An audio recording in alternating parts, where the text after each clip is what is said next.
Gosh, how funny. All right, this is Joe back again with the Level Up Your Gym podcast. It is my honor to be joined by Liberty Bernal today.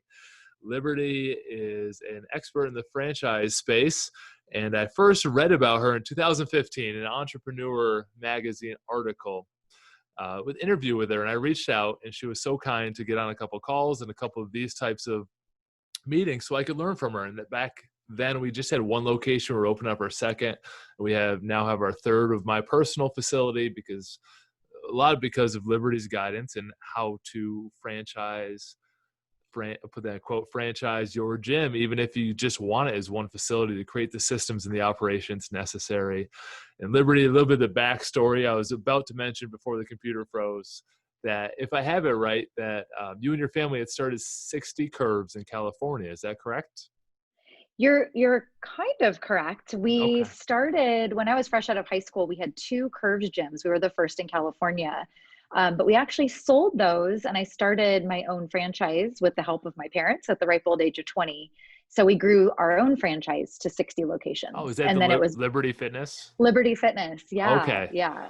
So Okay, so yeah, you you're only had close. And you had the two curves, and then you came up with your own yeah, brand and image and grew it and ended up selling that yes. around 2015, 14, 15. We actually sold in 2004 or five to private equity. So the main difference at that point was we had manufactured our own fitness equipment. So that's what differentiated us. But it was way back. My first company sale was I was 25 years old. I had no clue what I was doing, but, and then I became a consultant. So Well, that's perfect because it's an amazing yeah. experience. And now you've been a part of another fitness brand, Envy Fitness. Can you tell us a little Yes. bit about that? Of course. Yeah. Envy Fitness was actually born in Australia. And a group of investors really had approached some incredible gym owners there to say, hey, we've got this idea. We really want to do women's fitness right. At that point, it was about 7 or 8 years ago when this happened. Curves had lost a lot of locations. At one point, Curves had 12,000 locations around the world, and they were down to just a few thousand. So the idea was that we know women are looking for something, let's give it a go. And then a few years later in 2000, and I might be fudging these years a little bit, but 2015-ish, somewhere in there, the company had approached me to help them grow in the US. There were none yet in the US. And so I joined the team. And it's evolved quite a bit since then. So what's the big difference with Envy than Liberty Fitness or than Curves? Yeah, so Envy is group fitness focused. So it really is class focused, although there is the option, especially in our Australian gyms, to come in at your own will and use equipment. And it's conventional strength training equipment. It's not hydraulics. So Curves, Liberty Fitness, many others they were focused on circuit training. You would come at any time, join the circuit, do your 30 minutes and leave. Where Envy, we really took group fitness and I believe did it right. We used heart rate monitors. Each class is designed around a particular heart rate focus to touch on strength, flexibility, and cardio. As with me, when you start forgetting the dates, you've been at it a while. So I Thank appreciate the experience, because I am going to Yeah, ask you to share, like I do with all our podcast guests, a couple tips for people in the fitness entrepreneurs in the fitness industry. What's one sure. thing that you've come across over the years you think more gym owners should know? Oh my gosh, so many things. My number one thought there has to do with marketing. It's not if you build it, they will come. And I've just seen countless gym owners believe that because as gym people, as fitness people, we are very passionate and energetic. And we think people will just magically know that and come in and experience our magic. But marketing is a critical component. You have to have a marketing budget. It needs to be broken down by the month, if not by the week. And you need to build that into your plan from day one and adjust it as you go. So it's really critical to have, the overall plan, but marketing needs to be a focus and you need to spend money. I see that a lot when people start out as the primary trainer. They assume that people would just be attracted to how they train. And it's part of the reason why I started to level up your gym consulting business, because there's a lot of great trainers out there that never get to serve people because they don't understand the value of marketing and growing a community. And I'll usually hear this line from them: I always grow through word of mouth, or I only grow through Mm. word of mouth, which is, not really scalable. It's a piece of marketing for sure, uh, Yeah. but you need a more full marketing plan. So in a marketing plan, I know it's different based on the areas, based on the different countries you've been, but what were some things they should include in their marketing plan?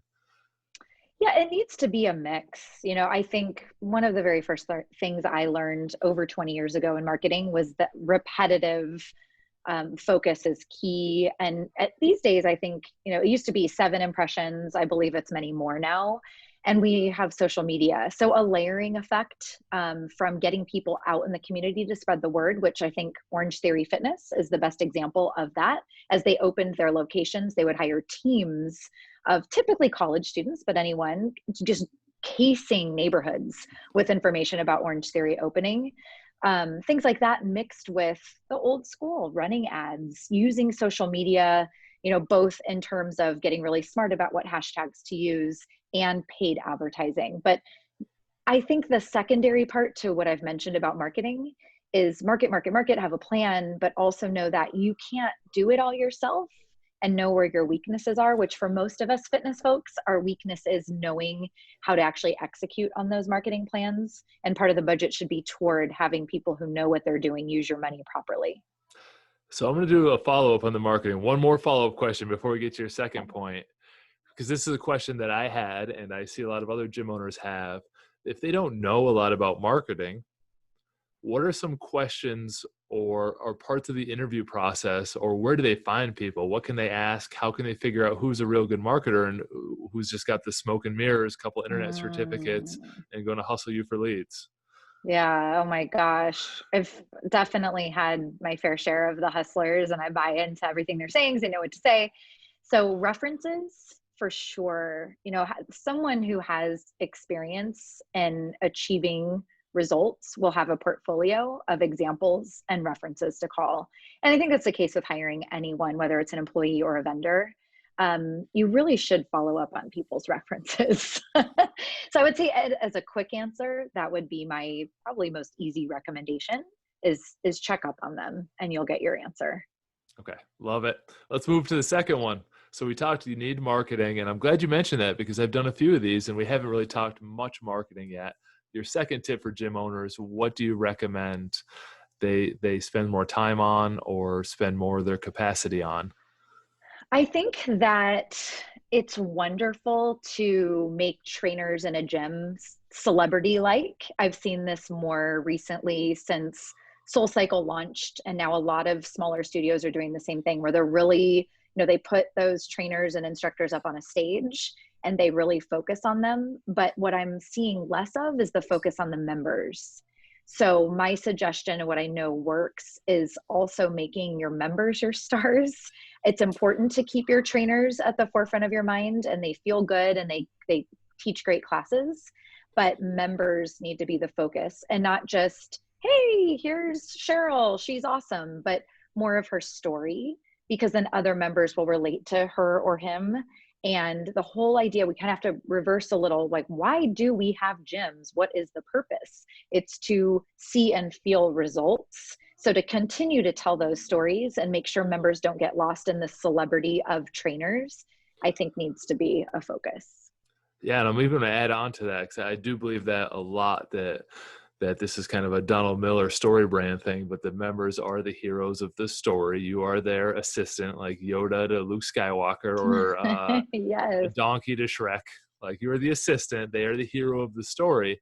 And if you take in and say, no, I'm the hero of the story, you're going to come here and I'm going to get you in shape, it almost devalues their experience and their story and takes away an opportunity for them to have that self-fulfillment of accomplishing it themselves.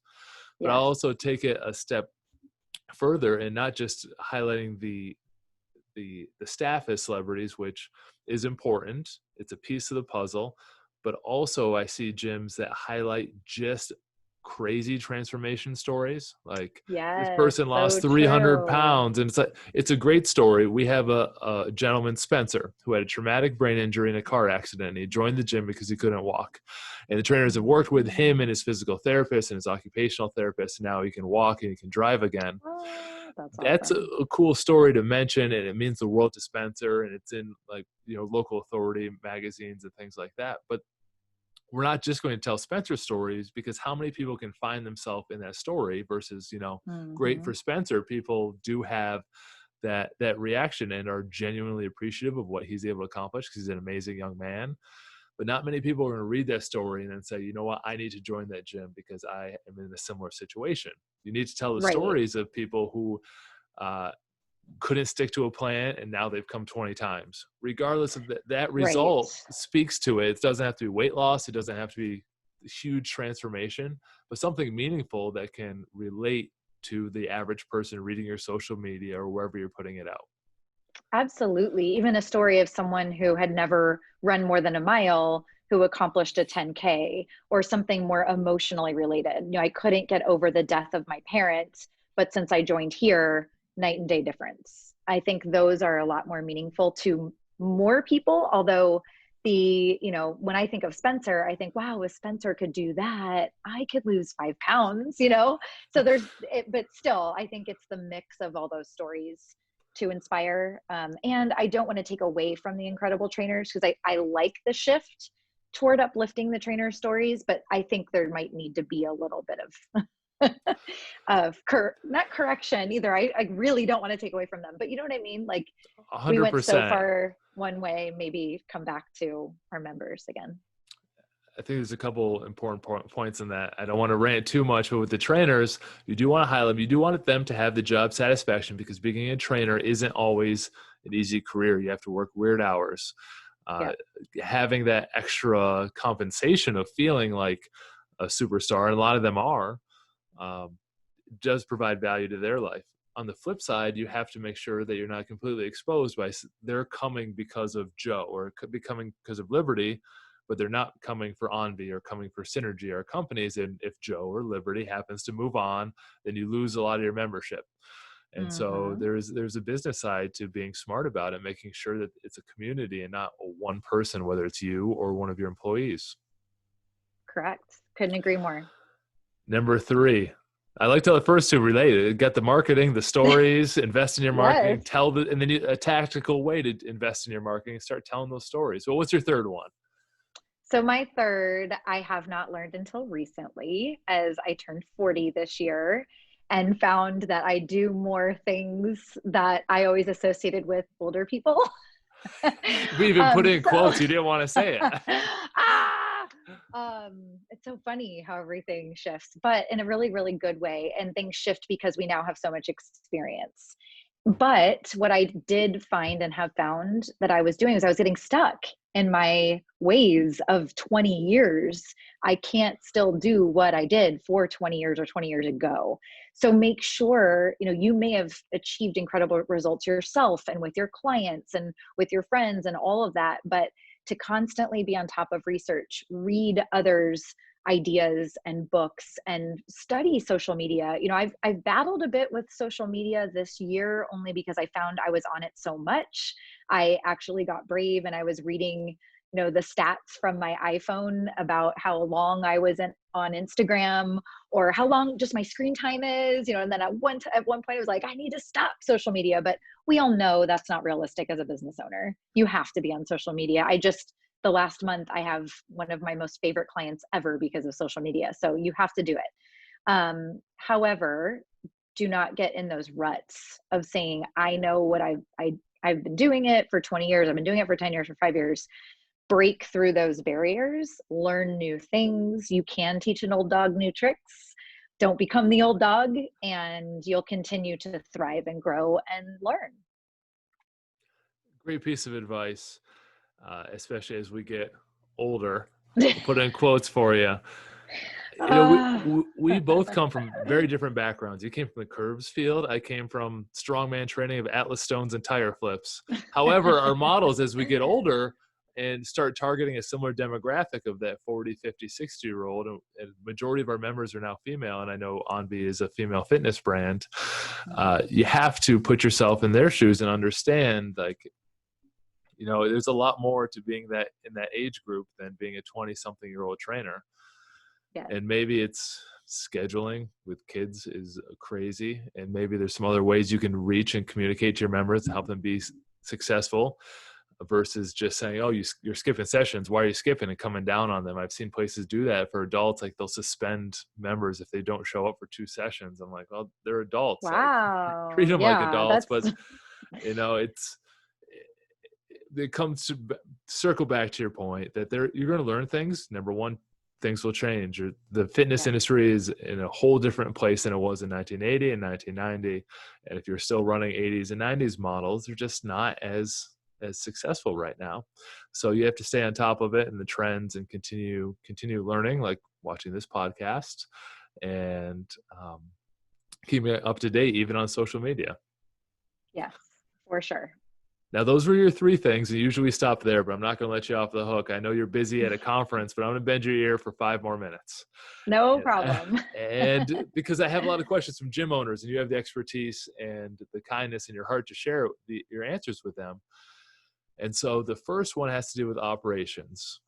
You've had a lot of facilities through Liberty Fitness, through Onvi, through experience in the franchise model. First, what's the difference between a franchise and a license? Because you've done both. And then we'll talk a little bit about operations and how you can get things running smoothly. Absolutely. Yeah, I know very intimately the difference between a franchise and a license, primarily because my husband and I took ownership of the entire Onv system a few years ago. And we decided that the way we were operating was really as a license and not a franchise. So I would say we'll go back to 3, since you had those 3 questions for me, or my 3 things. Well, the 3 things that shifted. One is we were actually, I don't know, it sounds funny for me to say this, but we were able to charge the licensees less. So as those franchisees converted to a license, they paid a lot less per month. They pay a flat fee, no percentage of gross revenue kind of thing. And they can pay a year in advance or as they go per month. So if you're considering, if getting into a franchise or license, typically license fees, right? Typically they're less. There's a lot less support in a license system than in a franchise system. So the way I look at it as the number 2 is when you become a license, you're mostly just paying for a brand. And that's how we look at it with Onvi. Also, the Onvi licensees are very relieved to know they can do more of what they want inside their Onvi studio. The license aspect is that they focus on women only, but they can get pretty creative. So the branding runs through, the colors, the social media, things like that. But basically, we've backed off to say this is, really yours. We, haven't had any issues thus far. And, just know in franchising, there's a lot more, yes, support, but it can also be interference in the eyes of some franchisees. So there's pros and cons to both, but essentially those are the top things to consider. Now, how long ago have you transferred to a license versus a franchise? It happened in 2018. Again, these years just run together, but we're going into our 2nd full year as a license system. And we sat down, we first flew out to Australia, where the majority of our now licensees are, but when they were franchisees, we flew out and we sat down and we had lengthy discussions with each person. Before we even said we were converting, we wanted to hear their feedback. And then we came home and we had more lengthy discussions with each person about whether or not they wanted to convert. And unanimously they did. I do not want to say this would be a wise choice for every franchise system. It's actually very, very, very rare in franchising to hear of a successful conversion to a license. Because there's a gray area where some, whether it's gyms or any business, they operate as a license because it's less costly as a licensor. But they're really over supporting and acting as a franchise. So I think support would be the number 1 issue. Some people need a lot more handholding, or they find more value in being a franchise. Probably unfair question with only 2 years of data, but do you find that the length of stay is greater with licensee than people dropping off with franchises because it's cheaper, or because they miss the support? how is it played out on the length of continuation? So the cost for a licensee to drop out of the system would be so high because of a rebrand. They also go year by year. There's no long-term commitment. In franchising, most franchise agreements last 10 years. So it's a lot harder to get out of a franchise agreement. So I would say in my research, not personal experience, because we haven't had a dropout yet, people have stayed thankfully, but I think people are forced to stay in a franchise more than they're forced to stay in a license. So how many licensees are there? Right now we have 10. So Okay. we're not hundreds. The Once we decided to convert to a license, our focus stopped being grow, grow, grow, grow, grow, and let's maintain the current system. We have trainers beyond those 10 physical locations that are technically licensees. Um, but right now they're not in our total count because we've kind of gone back to the drawing board to make sure as even licensees, they get enough value out of what they're paying. Okay, so we're circling around to the value and the operations question. I just wanted to understand, you've been a part of so many different facilities, different organizations, I should say. Um, what are some tips you have for operations for people that have one or two gyms that have been training on the floor the entire existence, and now they realize, hey, I need some freedom in my life. I need to create a model where it doesn't solely depend on my labor. How can you help transition someone into maintaining the operations without things falling apart with very little or no experience in operations? Oh my gosh. Wow. That's a really, really, Solve I all the don't know the tough problems. question. Yeah, like no problem. Hire Joe or Liberty. uh, no, you can do it. Here's what I've learned from my husband, actually. He is really OCD and very, very focused on details that in the past I hadn't been as good about. And that's where once certain little things start falling through the cracks, it's almost like a cracked foundation. You have a much bigger problem that you might not always see. So I think just in a basic suggestion is do not let small details really be small details. Even the small details can be big, and you need to resolve them properly and take the time to work through all those small issues so that the larger picture stays intact. And I know that's a little bit, I Could don't you give us know, a vague. can you give us a for example of something that you've had to fix, Um, or in your husband's experience he had to fix? Like, what's something small that you had to jump on? Even things like what I've noticed, especially in the fitness industry over others, and I've had the chance to work in other industries because of franchising. I've been able to do consulting, in many verticals. And small things could even be, say, little small expenses that I've noticed a lot of owners just go, oh, that's no big deal, like $5 here, $20, $100 here, just don't worry about that. Or they get a little bit lazy about, say, small expenses. But when it comes down to it, those little things add up, right? And the same goes for maybe even issues. Like you start hearing little undercurrents of a problem with a trainer and you just figure it'll solve itself, or my manager will handle it, or where those things that you might perceive as small because you're constantly pictured on the big picture and you have a million things on your to-do list, inevitably they all creep up to the surface as something larger.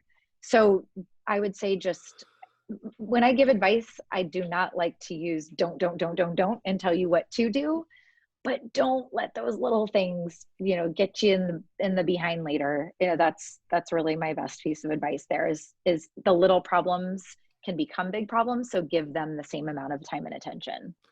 You hit on two important topics for gym owners that I've seen as well. That number one, they don't pay attention to the finances as much as they probably need to at the beginning. Yeah. That's a whole other That's a podcast. whole something else. They, Yeah. like to buy the equipment that they personally like, and Yeah.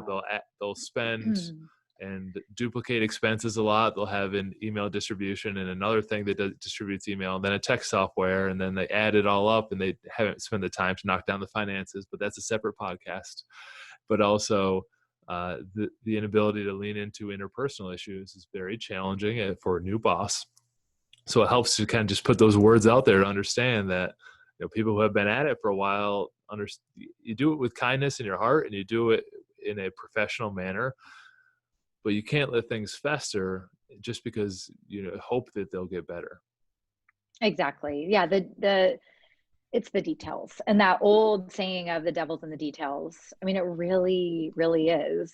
And I've learned the hard way many times over when I ignore little things that become big things. So So to wrap it up, because I'm taking a lot of your time, that was my bonus 5 minutes that I didn't even oh, ask it's for. okay. It's That okay. you were hitting on earlier that you continue to learn, and you've been in a lot of different verticals that you mentioned. What are you doing now that you didn't think you'd be doing right now, and how does it all tie together? Oh, yes. So a few things in the fitness space and nutrition and everything. I wrote a book this time last year and I self-published and it's gone well. I utilized Amazon's amazing ability to help authors self-publish. And I was so inspired and have such great feedback. I'm writing book number two. So that was one thing I guess, man, it sounds kind of sad. I didn't think I'd actually do it. And I never thought after the first one, I would so quickly want to write a second one. So that's part one. Part two is I never thought that I would be able to I would not be as passionate, I should say, about anything besides fitness, nutrition, and wellness. But my husband and I have owned a multitude of companies together. And one company that was on the very back burner was a disinfection company. And my husband, as I mentioned, is OCD, and he has literally been passionate about disinfection. And he bought all this equipment and we learned all this stuff. And come March, that company became our main focus. And so I'm actually here in Atlanta to accompany Ryan we're consulting on the set of a very major TV show in terms of making sure their entire crew is trained and all the talent knows what to do in terms of staying safe for the next, many months ahead of filming. So I think in kind of like when I mentioned you can't teach old dog new tricks, you absolutely can. And even if it's not in your typical wheelhouse or it's not in your comfort zone, the world has changed. We all know that on many different levels, and it will continue to. And change is hard and it's uncomfortable. And I'm not saying change careers because I didn't change careers. I'm still doing what I'm most passionate about and always will. But when opportunities come up, you never know where they might take you. And of course, am I seeing on the set of this TV show how I could fit in as everyone's, nutrition and fitness coach? Heck yeah. There's my follow-up. There's my marketing. But, I think I've also seen friends in other industries freeze up, especially during coronavirus and especially during the last 7 months where they may have been asked to do something different and they've said no because of fear. But absolutely do not let fear stand in your way. If doubts creep in your mind, I mean, for my husband, on a great example of, I say this lovingly, but we had friends and family members teasing Ryan this time last year about why the heck would he even go in this direction and that business, no one cared about germs the way he did. And now look, it's pretty wild where life might take you. So, listen to your gut, listen to your heart, but don't be afraid, don't be afraid at all. That's awesome. And there's so much carryover between industries that we don't see, or I didn't see, at least as a younger trainer, that the skill set of continuing to learn, understand operations, understand how to speak to people and treat people in like a customer service role, it has carryover to so many different businesses. And you can Oh pick up my this, goodness, yes. yeah, you can pick up this skill set as a gym owner, as running any kind of franchise. One of our projects because of the pandemic started this consulting business, but we also invested in some real estate, like Airbnb type rentals out in Colorado, because I want my kids to have a more experiential living. So we're out there, we're still doing the customer service side, understanding like the bed and breakfast industry, which has a lot to do with how you treat people and how you are willing to learn new things. And it's, in my opinion, it's created a very valuable life for me, just the continuing to learn versus staying in one path for 50 years and then retiring. I think that's part of the reason why a lot of us get into entrepreneurship, is that to scratch that itch of continuing to up your value as life goes on. Yeah, I couldn't agree more. And until this last year, I I didn't look positively on the idea of focusing on anything other than my passion. And I thought I was giving up and I know it's coming out of my mouth and I know that doesn't sound right, but I did have to take a step back from the fitness, nutrition, wellness in order for us to organize the chaos that happened in March and April of our other business sort of exploding. But I was able to return back to the passion again. And there's nothing wrong with it. And you can juggle more than one thing and you can try new things. But most certainly, my experience earlier in my career, when I sold Liberty Fitness, I didn't go on to only consult in the fitness industry. It was franchising at that point. And I worked in 10 different verticals, from the restaurant industry to interior design to after school kids care. And that took me to the Middle East and places in Canada I didn't know existed, and all over the world, just because of that fitness launch. So yeah, stay open-minded. And the world is a very big place, and there are so many wonderful things you can continue to explore, and especially once we get to travel more again. Some beautiful thoughts. Even the previous one where I interjected, but to not be scared, not have that fear inside, to continue on. So I'm going to wrap it up here because I really appreciate and value your time. Liberty, Thank first, what was you. the name of the first book? Yeah, it's called Let's Do This, and it can be found on Amazon or directly through my website. Is it the second book a follow-up or a different topic? It's a follow-up. So the most of the feedback I had from the first book was wanting more, but more specific plans, which is interesting. But the book is focused on women, although the men who've read it have enjoyed it, thankfully.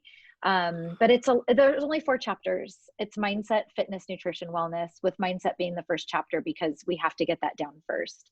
So it'll be more focus on mindset, but also more specific guidance on weight loss, more specific guidance pretty much on what happened and Let's Do This, more specific, part 2. That's awesome. And we'll put the link, if you are listening to this on Spotify or iTunes, we'll put the link in the description to Liberty Bernal Fitness, which I assume links over to the books too and has them available. And we'll put it on the website as well. So Liberty, hang tight for just a second. I'm going to stop the recording, but I do want to thank you again for joining us on the Thank Level Up Your you. Gym podcast. And I highly recommend you check out Liberty's website at libertybernalfitness.com.